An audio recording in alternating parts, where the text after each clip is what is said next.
ઓમ શ્રી પરમાત્મને નમઃ. શ્રીમદ ભગવદ્ ગીતા અધ્યાય 17 શ્રદ્ધાત્રય વિભાગ યોગનો આજે શ્લોક ક્રમાંક 3. આગલા શ્લોકમાં વર્ણવાયેલી જે સ્વભાવજનિત શ્રદ્ધા તેના 3 ભેદ થયા એ ભગવાન આ શ્લોકમાં બતાવે છે. તો ચાલો આપણે જોઈએ આજનો શ્લોક. શ્રી ભગવાન ઉવાચ સત્વાનુરૂપા સર્વસ્ય શ્રદ્ધા ભવતિ ભારત શ્રદ્ધામયોऽયં પુરુષો યો યચ્છદ્રસ્સ એવ સઃ.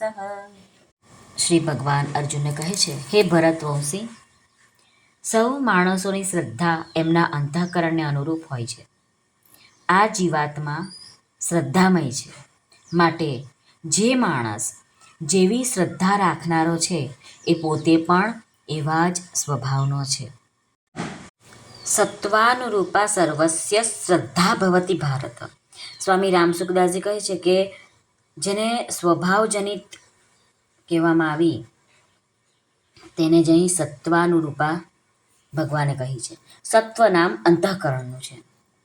અંતઃકરણને અનુરૂપ શ્રદ્ધા હોય છે.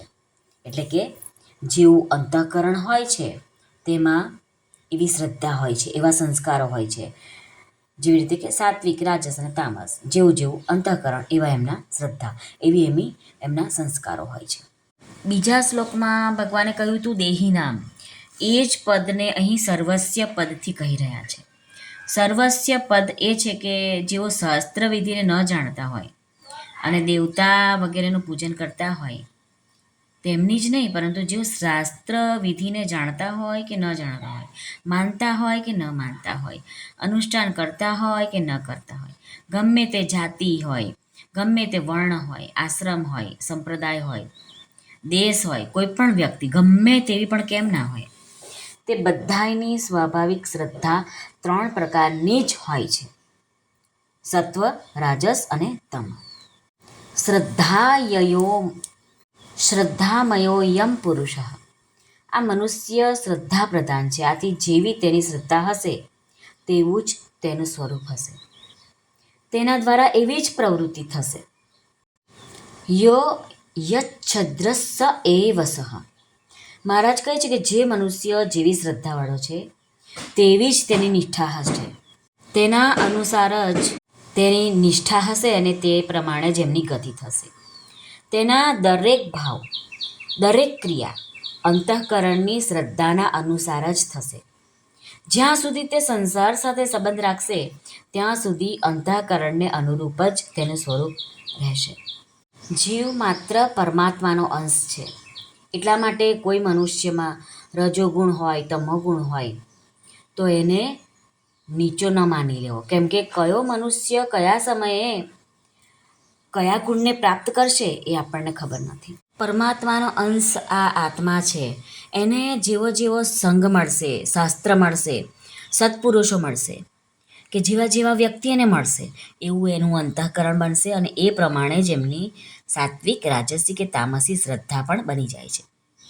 માટે સ્વામી રામસુખદાસજી મહારાજ કહે છે કે મનુષ્યે સદાને માટે સાત્વિક સંગ, સાત્વિક શાસ્ત્ર, વિચાર, વાતાવરણ વગેરેનું જ સેવન કરતા રહેવું જોઈએ. એનાથી અંતઃકરણ શુદ્ધ બનશે. રામસુખદાસજી મહારાજ કહે છે કે મનુષ્યે હંમેશા સાત્વિક વસ્તુનું જ સેવન કરવું જોઈએ. રાજસી અને તામસીનો સંગ ત્યજવો જોઈએ. કદી એનું સેવન ન કરવું જોઈએ. કેમ કે તેનાથી તેની શ્રદ્ધા પણ રાજસી અને તામસી બની જશે, જેનાથી તેનું પતન જ થશે. માટે આ શ્લોકમાં ભગવાને સાત્વિક શ્રદ્ધાનું થોડું મહત્ત્વ બતાવ્યું છે અને કહ્યું છે કે જેવી જેની શ્રદ્ધા હોય એવું જ એનું અંતઃકરણ હોય છે. શ્રી કૃષ્ણ અર્પણમસ્તુ. સર્વને ભાવથી જય શ્રી કૃષ્ણ. રાધે રાધે. હરિ ઓમ તત્સત. જય ગુરુદેવ દત્ત. જય સ્વામિનારાયણ. જય માતાજી. નમઃ પાર્વતી પતે. હર હર મહાદેવ. સિદ્ધેશ્વર મહાદેવની જય. આજના આનંદની જય. સર્વનું કલ્યાણ થાઓ, સર્વનું કલ્યાણ થાઓ, સર્વનું કલ્યાણ થાઓ.